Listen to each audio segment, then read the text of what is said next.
All right, everybody, welcome back to the Ridgeline Hunting Podcast, brought to you by Phelps Game Calls, professional grade game calls made for every hunter. If you're trying to get close with elk, turkey, predators, or waterfowl, Phelps has you covered. That's right, so go to phelpsgamecalls.com. Get them close. All right, everybody, welcome back. We've been talking the last several weeks about our duck hunting season that's coming up, and I have a special infatuation with waterfowl. I don't. Ever since I started, the first time, it's something I quickly fell in love with. Enjoy immensely to this day, and we have a special guest connected through the internet, Kody Rainford. Kody, how you doing? Good. How are you guys? Doing well, man. Couldn't complain about the weather or anything like that. Yeah, good weather here in southern Idaho. Starting to get a little cooler, which is nice. Speaking of that, we're doing this podcast about duck hunting, and usually the fair weather days aren't usually the best. In my experience, I maybe some people love it, but usually when it's sunny out and we get a lot of Tweety birds and not a lot of ducks. They start heading out of the water or they just stay on the water. So now that we're all struggling with this weather, can we talk a little bit about your experience with duck hunting?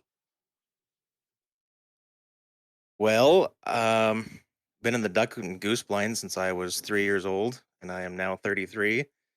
So been doing it quite a while.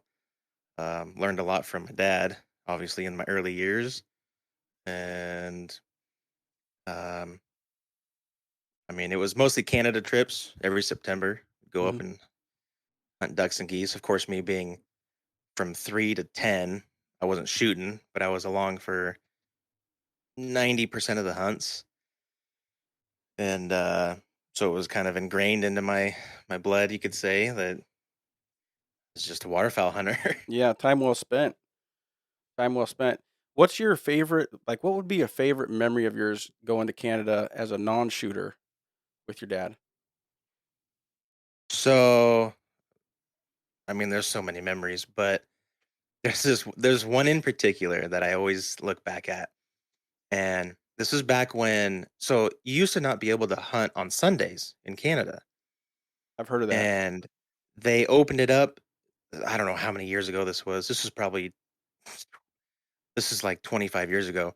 They opened it up. You could hunt snow geese on Sundays because the population was getting so bad. You could shoot 10 per person on Sundays. And I remember my dad had found this field, and my grandpa was there too. And he got permission to it. And he's like, there's so many geese in here. They started crawling on their bellies to get to these geese. And because he didn't bring snow goose decoys, he just had, your regular Canadas, and he had some speck belly decoys. But they got permission to shoot the geese, and I was so little. I was in the pickup sleeping, and I just remember him coming back with this snow goose. It was this beautiful snow goose, not one blue feather on it. This thing was full mature white snow goose, not a drop of blood on it. And I slept on that snow goose. It was my pillow. The epitome of goose down, fresh. Yeah, exactly. It's something I'll just never forget, Yeah, that's cool, man. And it's what's cool is that snow goose is mounted in my dad's office. Dang. That's cool. Yeah. So that goose is been mounted for quite a long time now. Oh yeah. Yeah, that's awesome. Legendary status. So when did you start? You say you started hunting, actually being behind the trigger, 10 years old. So yeah, at 12. So my dad's rule was we had to be 12 to get to carry the shotgun. And so at 11, we went through fire both. So my stepbrother is a few years older than me, but when he was 11, he went through firearm safety, and then when I was 11, I went through firearm safety. And by that time, my dad was pretty much out of the whole waterfowl scene, and it was just pheasant and quail. That's all he cared about, and which is still fun. Yeah.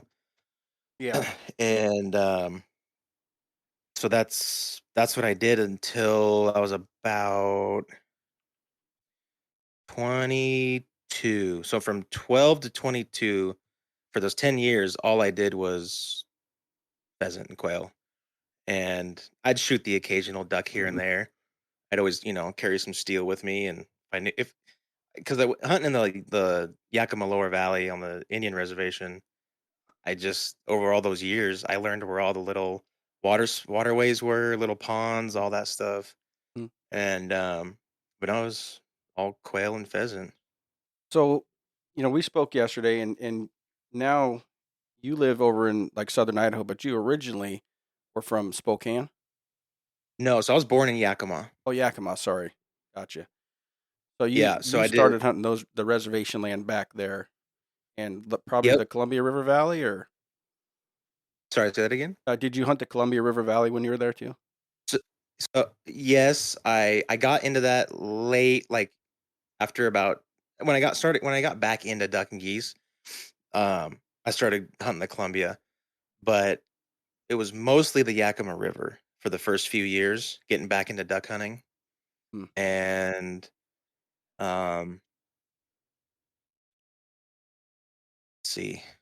So Yakima River, it's all it's all mallards, widgeon, and then you get your occasional pintail, and there's plenty of little wood duck sloughs you can find.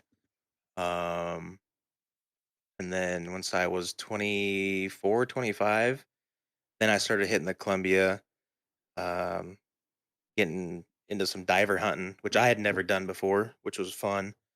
Ye- I love diver hunting. Yeah, I've never done that either. My experience is, we get out early in the morning in the boat. We always hunt over water and primarily lakes, never rivers. And so we get out early in the morning.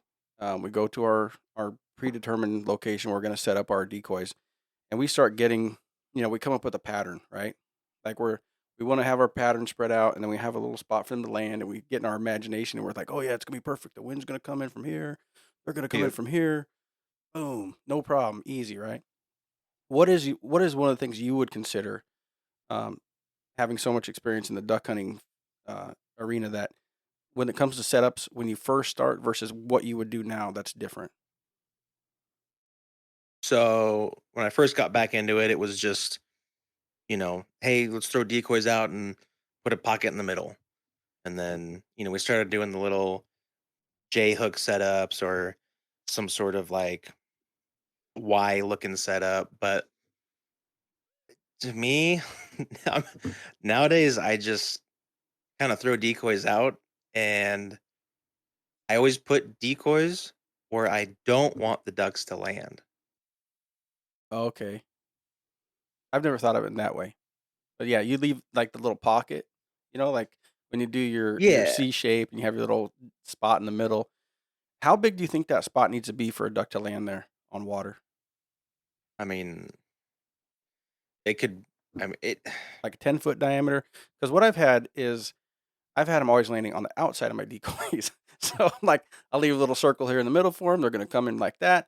And it seems like they always land on the outside of my decoys, which is, pushing my range. And I think that's been my biggest holdback, is that when I set my decoys up, I don't leave the pocket in the middle big enough. But I feel like my decoy is being out too far. I'm kind of pushing the ducks out farther. And maybe that's just because they've been landing outside my decoys that I don't send them out further. So with that in mind, what have you seen that's a comfortable size, like a 15-foot circle? I've seen them I land on a mean, little tiny puddle, but never within a bunch of ducks. yeah. So I guess it all depends on the situation because, I've hunted little ice holes that are 10 foot wide, and you're either making passing shots or you've got ducks landing on the ice right in front of you. But um, as for just wide open water, I would leave, a good like 20, 15 to 20 yards Oh, so a big one. across that pocket. Yeah, pretty big pocket. Hmm. If you can, depending on how the water is, unless it gets too deep on one side or whatever. It all depends on where you're hunting. I Yeah. mean, I've hunted the Yakima River where we had to keep decoys close to the bank because it was just the little sandbar that we had.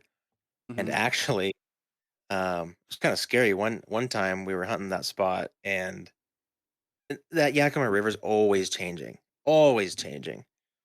because snow melt and whatever else. But I was standing on a sandbar, and it actually gave way as I'm standing on it. I've had that happen. But fortunately, I was about 10 feet from the bank, so I just I just started swimming straight for the bank, Hmm. and I was good. But stuff like that's kind of scary, when you're hunting these narrow rivers where they're just always changing. Yeah, the shifting sands. I had that. Well, I don't know if it was similar to what happened to you, but the Nisqually River here in Western Washington, I was salmon fishing there, and it was like September many years ago, probably 12 or 13 years ago, and that bank, it's very gravelly, but it also fills in with sand. So you're standing on the gravel, and they're like the size of eggs, the rocks, like chicken eggs. So you feel like you're in a Hmm. good, comfortable spot, and you take one more step, and it's just like a drop off, nothing but sand because the sand's underneath. And you start backpedaling, and next thing you know, you're in the water, and your feet aren't, and then you're not getting any traction. So that is sketchy, especially in water that's moving. You never know what's going to happen next. But so having Yeah, having enough size in the pocket, I'm gonna have to spread my decoys out a little further, this year yeah, than I would. than before because I'm thinking like 20 feet's on the outside. But I've had a lot of passing shots, and that's probably the reason why is I'm just not leaving them enough space to get in there and feel comfortable. So also, Yeah, and sorry, Cody. no, you're good. So another thing that's kind of nice is let's see, I'll be going into my second waterfowl season here in Idaho coming up next week, and I will say it has been so nice being able to use electronic decoys last season. Oh wow, Yeah. So they I know Washington. So I lived on the Oregon coast too, and we can talk about that. But I hunted there for 3 seasons. I learned a lot over there. Um, but my career in Washington and Oregon, no electronics. But when I hunted the Yakima Indian Reservation, electronics were allowed. So I did have mojos when I hunted down there. is there that huge of a difference between the electronic and the motion versus no electronic motion? I So get. my favorite setup is what I have now. So I use Lucky Duck. I Mhm, think they just work good. mhm. And I got two spinners, but I got the remote for them, so I can turn them on and off, and I can watch how the ducks are reacting. Because I mean, once you get midway through the season and late season, you'll have ducks that will flare off mojos because they get used to it. They they've flown into those before and then got shot. Yeah. But then my other favorite is my Lucky Duck, the butt feeders. I have two of those, and I'm probably gonna get two more. Those things put so much motion in the water, you never have to run a jerk rig ever again. Oh, they just bob up and down. Yep, and they're on a timer, and I just leave those on while I hunt. I never turn them off. So you said you had a remote for your Lucky Duck. Now, when you said remote, I instantly had a vision in my head of like a tactical light for like an AR. Is it on the shotgun where you can just control it with your thumb, or is it something that's in your pocket separate? Yeah, like a Fox Pro or something like that. Just has like a little. So it's a really small little remote that I just leave on my lanyard my call lanyard, Oh, and um, I just I turn the decoys on in the morning before shooting hours, and then I get in the blind and just hit the off button, and as soon as shooting hours turn on they go. sweet. And then you just that so early in the morning. That's we talked about this yesterday. The first light, everything that's going on. The sounds that That's you always hear. that's when it's hot and heavy with ducks. That's my favorite. That whistling wings sound like sometimes they sound like a little jet flying over the top of you. Got that screech of the Yeah, wings. especially them teal. I'll never forget the first, I don't know how many years ago, the first big group of teal I heard come over me. I thought it was an actual jet airplane. Yeah, it's crazy the sounds that they can make when they're that little. Hmm. Yeah, yeah. I Like mean, it's you're like, what not the like a heck? huge bird. Yeah, they're ripping though. I mean, a lot of people don't Well, they're just know so these. sleek. Well, they're going over 60 miles an hour a lot of times, and people don't realize that. So, Oh yeah. like a mallard will fly 60, easily, but a teal, I don't know what their top speed is, but it's over that because they're super fast. Yeah, I know for the most part, the big ducks, if they're hitting 60, 70 miles an hour, that's when they're, way up high migrating with a nice wind pushing them. They can get moving fast. Yeah, I read about them doing like 900 miles in a night when they're migrating. That's Oh yeah, That's if there's insane. a full moon, oh yeah. that's cruising. Yeah. Yeah, I drove over to Montana and I was like 900 miles. I was like, dang, I was about to fall asleep. I was driving. Imagine flying and falling asleep. Yeah, that's cool. So Yeah, what's cool oh, this year's your second year in Idaho, and yep. you had mentioned that you're going to be doing some guided trips this year as well. Yeah, so my plan is to not have to go to my normal full-time job at least once a week, hopefully twice a week, and take guys out and go hunt uh, some man-made ponds in my neighbor's cornfields. Yeah. Hey, before we get into those details, let's take a small break here and hear from our other sponsor. This section of the broadcast is brought to you by Burpaw, burpaw.com. Use Ridge 15 at checkout to receive a sweet discount. All right, Kody, welcome back. That was fast. Yeah, sorry about that small break. So we were just talking about your full-time job and picking up guiding this year and taking people to some cultivated land on one of your neighbors, like adjacent properties. Yeah, so my neighbor, he's got a nice big hunt lodge, um, and it's it's kind of it's definitely a higher dollar place. It's not some place you can just call up and say, hey, I want to come hunt and book a hunt. It's almost like an invite only. There's there's some pretty cool clients that I'll get to meet. And Mm-hmm. I actually got to meet one of them, well, a couple of them last year, and that was really cool. And I'm excited. So they Yeah. so they have like an exclusive. I mean, they already have their customer list from previous seasons, and it's pretty exclusive. This isn't your average Joe. These are, People that want Oh, more privacy. yeah, yeah. higher No, known it's higher known clients. yeah. It's to put into perspective. Like one of them's a retired NFL player, and he's a well-known NFL player.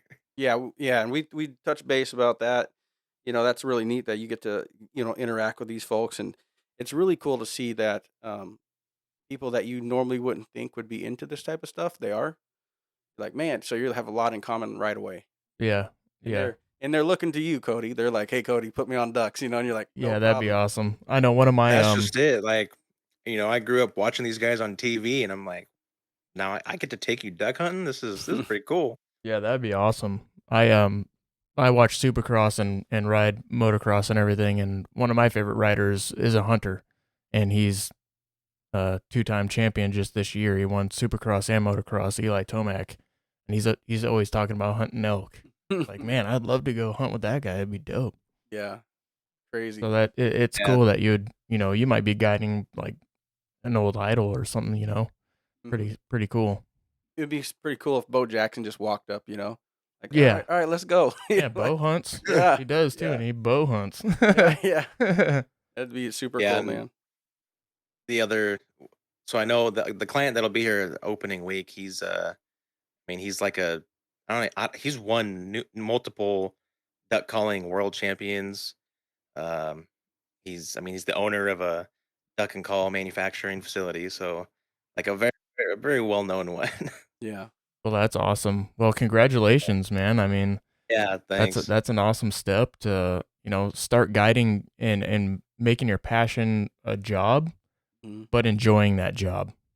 Exactly, and it's again, we're hunting man-made ponds. I mean, this guy, he's he's made his own refuge to duck hunt, literally. Mm. And it's actually pretty incredible because when the ducks show up, there's probably on a good day, his water is going to be holding upwards of 35,000 ducks. Oh my gosh. It's nuts. Oh my gosh. All he So needs is a you plan slingshot. on you plan on just tell him to slow down a But little bit? and those are on Like the roosting conserve pond. They some don't hunt the roosting ponds until conserve some like ammo. yeah, so they don't hunt the roosting ponds till, like the last week of the season. It's kind of whatever. But it's all sort of like he's got little ponds set up out in these cornfields, and there's just like little single man blinds, and there's a couple bigger blinds for 3 4 people, but I mean you're just shooting ducks as they're usually it's an afternoon shoot where you're shooting them as they're coming in to feed. So you're getting out. You don't even have to be out there early. You're getting out there at noon, 1 o'clock. That's awesome, man. A lot of times we're off the water kind of early. We won't stay all day because it can really, I don't know, burn you out, I guess, because when they Oh yeah. get on the fields, it's a long wait, and you might get a couple come back to the water before it's night. But we haven't had really good success waiting them out, in my experience. But so the purpose of what we're trying to do here is get a preseason expectation for this upcoming duck hunting season. We want to do a couple follow up episodes. So we're going to do a follow up episode after the opening weekend, and then we're going to do like a mid season, and then the last episode we're gonna do is gonna be probably in December before Okay. the Western Washington Sportsman Show kicks off. We're gonna have a booth at the Sportsman Show this year in Puyallup, and so we just want to have this whole duck series in the books by that time comes through. So when does your season open, and what are you looking forward to, or what are your expectations on the opening season for um for the beginning of duck hunt? So our season here in Southern Idaho um, opens the 19th. So we are, what are we, 7 days out, and it's a Wednesday, so it's kind of weird. Um, it's usually the duck hunting around here is pretty slow Hmm. till about Thanksgiving. It really picks up. Um, but over the years, and I noticed this even in living in Washington, it's it's like things have changed over the last 15 years. There's like ducks show up later and later almost. Mm. So Yeah, it's or just they're gonna like be on a weird cycle. yeah. So it's just gonna be shooting locals. I have seen so if I am leaving the house later in the evening as the sun's going down, I have seen some good groups of ducks. I've seen more geese than ducks, but I have seen a couple good groups of ducks dropping into the ponds at the farm. So Yeah, what I've noticed, we have a little flyway where we're at. They they seem to fly down through the Kent Auburn Valley. So the geese, I've noticed a lot of them lately. Some huge flights of geese, and we're talking in the hundreds at a time. And you could just get outside in the evening time, and you can hear them flying overhead. And so I always notice a change of the season when I start seeing the geese come through. Then my blood starts boiling, and we have the same thing or similar thing happening here where the ducks don't usually come in till a little bit later, and we do have a pretty good local population, but we start seeing a lot of them moving right about now. In through probably, I notice when I'm doing my late season archery hunt, a lot of mallards, a lot of widgeon. So we have a lot of widgeon over here, and then a lot of mallards as well. yeah, so you're on the West Coast, and when I so from 20, let's see, 19, 20, and 21. So the 19, 20, 21 seasons, excuse me, 18, 19, 20 seasons. No, it was 19, 20, 21. Those seasons I was hunting the Oregon coast. That's where I was working. Hmm. And I noticed tons of widgeon, which is fine, just more than I was used to. I mean, more than the mallards. I was, you know, when I lived in in the Yakima Valley, when I wanted to shoot a certain type of duck, I knew where to go. Yeah. Right. If I once the scalp season opened, which is sometime in November usually, um, we'd go up to Columbia, shoot divers. Early season, I knew all the backwater sloughs. I'd go shoot wood ducks. I mean, I've shot 7 wood ducks in a day, and I'll never do that again. I don't shoot wood ducks anymore. Really, I don't. Hey, Uh, when I was in Oregon, I hunted a private duck lake for 2 seasons, um, and I passed on the wood ducks. not that good of eating, huh? It's not that they don't taste good. I just got tired of cleaning them, and when you go to, I'd usually just take the skin off, but the skin sticks to them wood ducks and the divers, the bluebills and your redheads and canvasbacks. It's Mm-hmm. still it sticks to the meat so bad. So as you're trying to peel that skin off, it's just ripping the meat off, and it's just annoying. And so I just kind of quit shooting wood ducks. It shreds them pretty good, huh? Now, is there a specific duck you like more than any other? Like if you were to have one for dinner, which one would you pick? Probably pintail. Really? Yeah. So when I was on the Oregon coast, we once December hit, it was really frustrating because if the mallards had moved out, the pintails stayed. And I mean, you could sit there and pick out. You could just wait and wait and wait and pick out the nicest pintail for the day. 'Cause you can only shoot one. Yeah. Our season starts here on the 15th of October. That's our opener. Which is this Saturday. Yep. Okay, so yeah, Saturday. Same as Yeah, so Those- so I know so Washington does it a little better because you're going to be open Saturday, Sunday, and then what? Closed for 3 or 4 days. it's open till the 23rd, which is it's like a whole week. And then it closes. Okay. And then it closes for 3 days, and then it's open until the end of January, till the 29th. Okay. So yeah, do you know the reason they do that? No idea.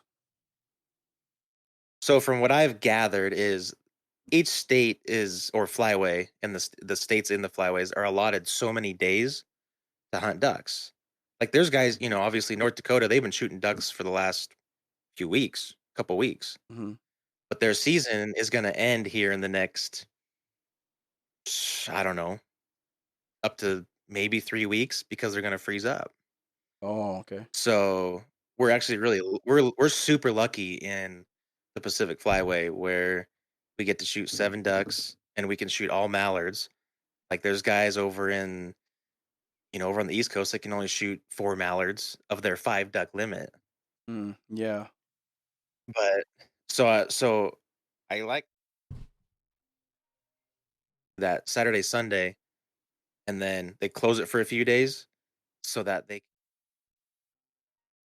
can maximize so that the day so the Sorry, I lost him. We're gonna pause for one here in moment. Idaho. Oh, we got him back. We lost you there for a second. Oh, you did? Yeah, yeah. It's technological issues. We got you. So you were saying the flyways they freeze up, and then what? Okay, so yeah, so like North Dakota's gonna freeze up somewhat soon. Their season's gonna close down anyway. I think it'll still be open technically, but they're gonna lose all their ducks because everything's gonna freeze. And so they just pass. They keep moving down. Yeah. So what's nice about Washington is I like how they open it up on a Saturday, but then they close it for a couple days so that they can end the season on that last weekend of January. And I mean, it's set up to do the same thing here in Idaho, but instead of our season opening on Saturday and then closing for Monday, Tuesday, Wednesday, And then to open back up for the rest of the season, they're just going to open the season on Wednesday the 19th. So it just opens on a weekday instead of a weekend. It's kind of weird. Well, it makes sense. They're trying to, the way the federal duck stamps work and agreements between Canada and United States and Exactly. Mexico, they all have to limit the amount of take. So being that they're migratory animals, we got to share with our northern and southern neighbors. So it is what it is. But it's always a bummer when it's going good. You're like out there the opening weekend. You're like, man, this is just awesome, on fire. And then you have to shut down for 3 days. You come back and there's nothing. You're like, what the heck happened? Like, why is this See, happening? I know, and see, that's weird. So I was used to that because Washington and Oregon does it that way, but now Idaho, like I said, they don't they don't do that. They just open it up during the week and then it stays open the rest of the season. The however many days they're allotted to let Idaho hunt. Sweet. Well, I think we could talk for hours and hours on this stuff, and we want to Oh we, yeah. we want to make sure we have some good info for later, not to cover all the bases in one episode. But one thing I was thinking about when you're talking about using mechanical decoys in Idaho, if it does freeze in Idaho, do you guys have those, like, what are they, the pond heaters? Are you guys going to be utilizing those if the ponds get frozen? Oh yeah. So every pond that is in the cornfields, where I'll be taking guys out, they all have ice eaters in them. Nice. That's going to be so good, man. So the he powers them off of the center of the pivots because all the irrigation around here is by pivot. I Hmm. know over there all the irrigation is mainly just natural rainwater or hand lines, Hmm. but over here we don't get enough rain, so he just powers. Yeah, he's got ponds close to the center of the pivots, and he just powers them ice eaters right off the pivot power. Awesome. That's a huge advantage. Well, I'm looking It really forward. is. I'm looking forward to hearing after your opening weekend experience. We'll touch base again, get you back on here, and see how it went. And hopefully, if you got some pictures of some ducks, that'd be cool too. Oh yeah, Even some. I'm sure there'll be plenty. Before we get off the air, is there a way people can kind of check your activity, see where you're at, like an Instagram or Facebook Yeah, account or any anything of like your that? social media. Yeah, so I mean, on Facebook, it's just Kody with a Kody Rainford, and then my Instagram is Rockwell509, and yeah, I don't have Twitter or anything. I'm not a huge social media buff, That's but fine. yeah, no, I will. I do make that's when I do make all my posts is during hunting season. Other than that, I'm not posting anything. Those are the important ones. You gotta you gotta save all your energy for the season That's hunts. what that's where my passion is. So Yeah, that's good. Well, if you see mine, you'll see like smoked salmon because I do actually have a bunch of smoked salmon on the Traeger right now. I put them in before work, let them dry out, and then put them on the smoker after work, and they'll be done about 9 o'clock tonight, just in time for me to put them see, out to man, cool. that's what I'm gonna miss about living over there. Fresh salmon. I between me and my buddies, we do a fair amount. I probably smoked, I don't know, more than 40 pounds of salmon this year so far, which is by all means not a lot for someone that does it all the time, but for the recreational guy, without having a commercial license. I mean, I'm smoking some fish, and Oh yeah. it's all small batch, probably 5 to 10 pounds on average. And then we eat a lot of it too. It's not all going to the smoker, but I enjoy smoked salmon over anything else because I can eat it all day. You know, Yeah. if I have 10 pounds of Exactly. salmon in front of me that's smoked, I probably won't have it for very long. So, hey Cody, we appreciate you coming on. We're gonna call it a night on this one, but we're gonna have you back in a couple weeks. We're gonna hear about the season opener and how things went, and wish you the best of luck out there. Hey, you guys too. Thanks for having me. Hey, if you get any bands, man, post pictures. All right, we'll do. All right. Well, have a good night. Thank you, everybody, for listening.